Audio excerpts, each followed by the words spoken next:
Hello everyone. So এটা হচ্ছে routing কনফিগারেশনের part 2। আমরা পার্ট 1 এ এই নেটওয়ার্কটা বিল্ড করেছিলাম। এর মধ্যে আমরা অলরেডি ইন্টারফেস কনফিগার করে রেখেছি সবগুলোতেই, এ কারণে যে গ্রিন লাইট সবগুলো হয়ে আছে। তা এখন জাস্ট আমরা রাউটার কনফিগার করব। তো এই ভিডিওতে আমরা জাস্ট স্ট্যাটিক রাউটার কনফিগারেশনটা দেখব। তা এখন স্ট্যাটিক রাউটার কনফিগারেশন কি আসলে? তো দেখেন, আমরা যদি একটা এই পিডিইউ যদি আমরা পিসি 0 থেকে পিসি 1 এ পাঠাতে চাই, সেটা ইউজফুল, কারণ সেটা জাস্ট এখান থেকে যায় সুইচে, তারপর এখানে চলে আসে। তো আমরা যদি দেখি, সিমুলেশনটা দেখি,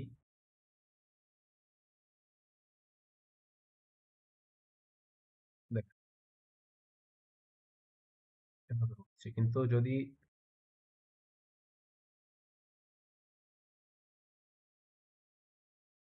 আমরা যদি সেম কাজটা যদি আমরা পিসি 0 থেকে পিসি 2 এর ক্ষেত্রে করি, তাহলে দেখবেন ফেইল্ড। কারণ পিসি 0 জানেই না পিসি 2 কে। তো এটার কারণ হচ্ছে যে পিসি ওয়ান থেকে যেই পিসি ওয়ান তো রাউটার এই রাউটার এ এর সাথে কানেক্টেড।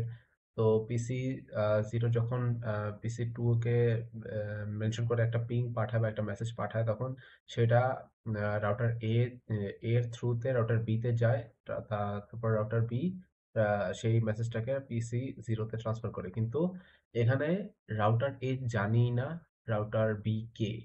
তো এই নেটওয়ার্কটা এই রাউটার এ এবং রাউটার বি এর মধ্যে লিঙ্ক আপ করার বিষয়টা হচ্ছে স্ট্যাটিক রাউটিং কনফিগারেশন। তো এটাই আমরা এখন দেখব। তো এর জন্য অলরেডি যেহেতু ইন্টারফেস করাই আছে, ইন্টারফেস কনফিগারেশন করা, তো আমরা জাস্ট রাউটার কনফিগার করব। তো এখানে জাস্ট রাউটারটাকে এনেবল করে নিই, তারপরে কনফিগ টি।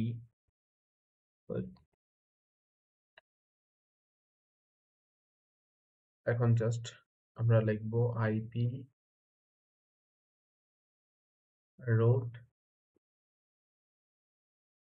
এখানে রুট হচ্ছে এখানে রুটের একটা সিস্টেম আছে। এখানে আমরা প্রথমে আইপি রুট লেখার পর দেব ডেস্টিনেশন, তারপর দেব সাবনেট মাস্ক, তারপর দেব নেক্সট হোস্ট। তো এটা হচ্ছে নেক্সট হোস্ট আইডি। তো এটা হচ্ছে, দেখেন, আমরা যদি রাউটার এর ক্ষেত্রে দেখি, তো এই রাউটারের ডেস্টিনেশন কার কাছে, দেখেন এই রাউটার এ ডাইরেক্টলি কানেক্ট আছে রাউটার বি এর সাথে। এই রাউটার বি এর সাথে, আর এই রাউটার বি এর ল্যান নেটওয়ার্ক হচ্ছে এটা 140.120.0.0। তো রাউটার এ নেটওয়ার্ক পাঠাবে রাউটার বি এর কাছে, মানে এই হোস্ট আইডি কাছে, এটার কাছে। তো ডেস্টিনেশন হচ্ছে এটা, প্রথম ডেস্টিনেশন হচ্ছে 140.120.0.0। রাউটার এর জন্য প্রথম ডেস্টিনেশন এটা। আর এটার নেক্সট হোস্ট আইডি মানে হচ্ছে এই রাউটার 2 এর যে হোস্ট আইডিটা আছে, এটা 194.120.50.0, 50.2। তো এটা হচ্ছে প্রথম। আর router A and router C আবার ইনডাইরেক্ট কানেক্টেড, বাট ইনডাইরেক্টলি। তো রাউটার এ থেকে যদি আমি একটা ডেটা রাউটার সি তে পাঠাতে হয়, তাহলে প্রথমে রাউটার বি এর থ্রুতেই যেতে হবে। তো সে তো সেটা আমরা আবার দেখছি সবগুলোই। তো এখন আমরা যাই এখানে, তো রাউটার এ তে যাই, আইপি রুট। তো প্রথমে দিব ডেস্টিনেশন ডেস্টিনেশন। তো ডেস্টিনেশন হচ্ছে 140.120.0.0, সাবনেট মাস্ক যেহেতু ক্লাস বি। তারপর নেক্সট হোস্ট আইডি। তো এটা হচ্ছে 194.120.50.2। তারপর দিবে এন্টার। এটা হয়ে গেছে। এখন জাস্ট আমরা রাউটার এর সাথে এখন আবার জাস্ট আমরা যেহেতু রাউটার বি এটার কনফিগার করতে চাই, মানে রাউটার সি এর এই হোস্ট আইডি, এইটা হচ্ছে নেক্সট ডেস্টিনেশন হবে এটা, নেক্সট ডেস্টিনেশনের নেটওয়ার্ক অ্যাড্রেস হবে এটা। তো এখন এটা দিই, আবারও লিখবো আইপি রুট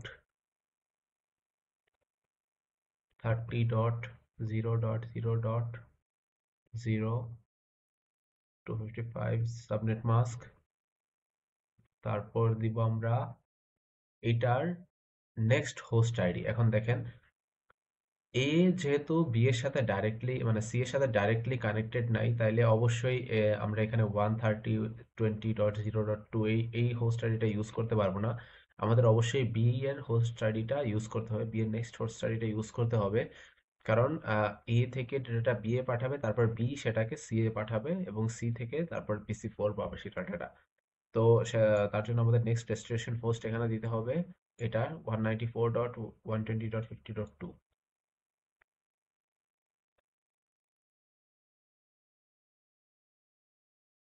এন্টার।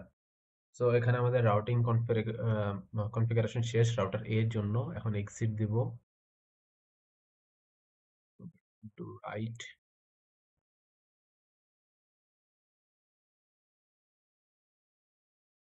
সরি, আমরা অলরেডি এক্সিট করে ফেলেছিলাম কনফিগ থেকেই, এটা লাগবে না, রাইট না হলেও চলে। তো এখন এখানে যাব রাউটার 2 কে আবার এনেবল করব।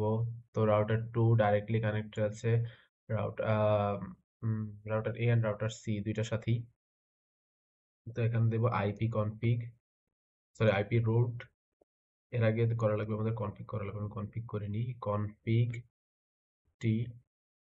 এখন আইপি রুট,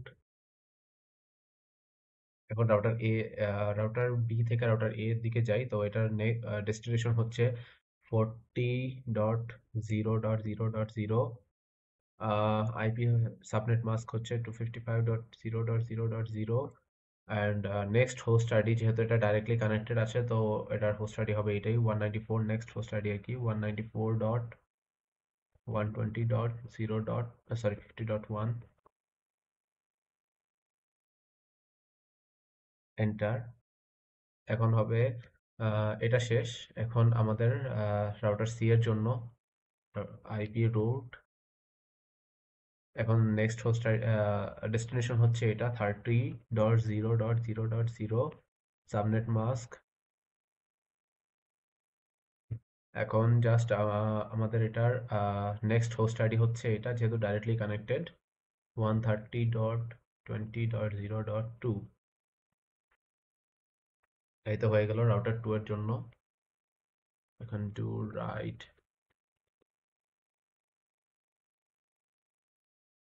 এক্সিট।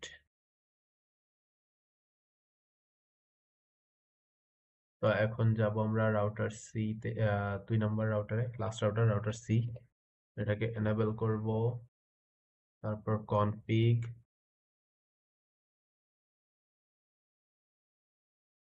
তারপর দেব আমরা আইপি রুট।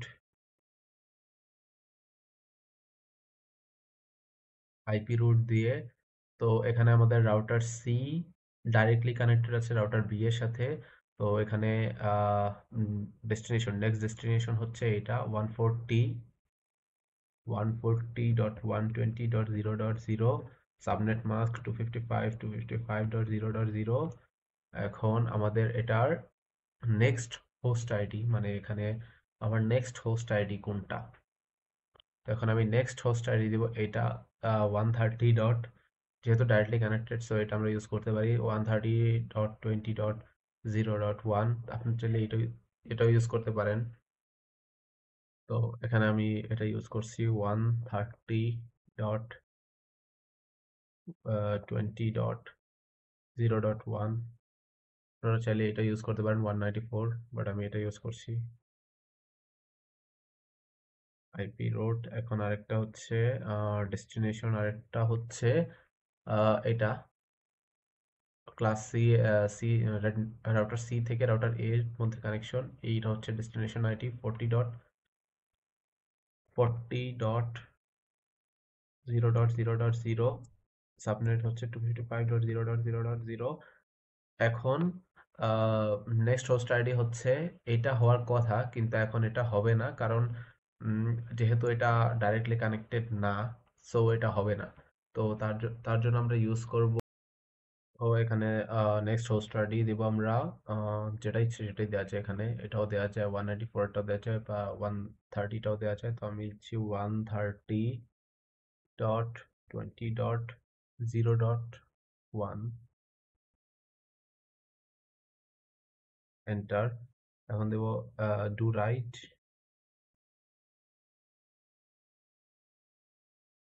তারপর দেব এক্সিট।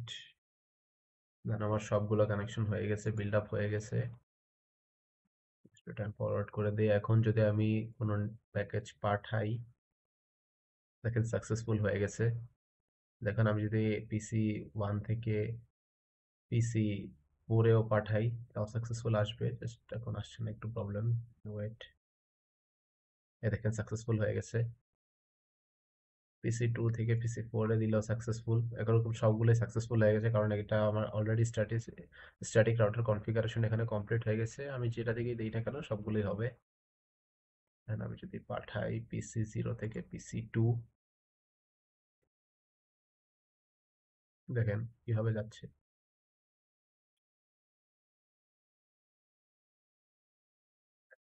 দেখেন রাউটারে গেল। এখন এই রাউটার থেকে রাউটার বি তে যাবে, তারপর সুইচে গেল,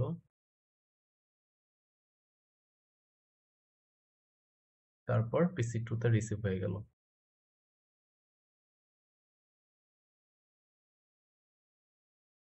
সেম ভাবেই আবার পিসি 2 থেকে সুইচ থেকে রাউটার, রাউটার থেকে রাউটার এ, রাউটার এ থেকে সুইচ, রাউটার, তারপর পিসি 0, তারপর আমাদের এখানে সাকসেসফুল লেখা চলে আসবে। তো এই ছিল আমাদের রাউটার কনফিগারেশনের ফুল পার্ট। তো আরেকটা জিনিস আছে যেটা আমরা এভাবে জাস্ট এখান থেকে পিডিও না নিয়ে ডাইরেক্ট পিং করেও করতে পারি। তো সেটা দেখাচ্ছি, ওয়েট। দেখেন সাকসেসফুল চলে আসলো এই যে। তো এখন জাস্ট আমরা দেখাই, সাপোজ পিসি 1 থেকে এখান থেকে কমান্ড প্রম্পটে যাব, লিখবো পিং। এখন কোথায় পাঠাতে, সাপোজ পিসি 4, তো পিসি 4 এর আমরা আইপিটা দিয়ে দেব 30.0.0.2। তো দেখেন এখানে ডাটা পিং হচ্ছে।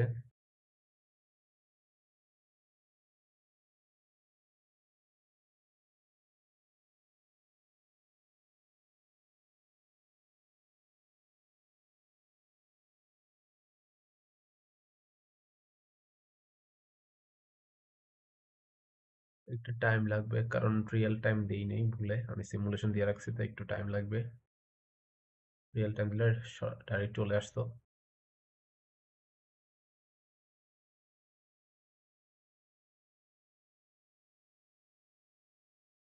দেখেন কিভাবে সিমুলেট হচ্ছে, দেখেন তাহলে প্রসেসটা বুঝবেন স্ট্যাটিক রাউটিং কনফিগারেশনটা কিভাবে কাজ করে। এটা আমার ডিসাইড করা রুট ফলো করবে অলওয়েজ।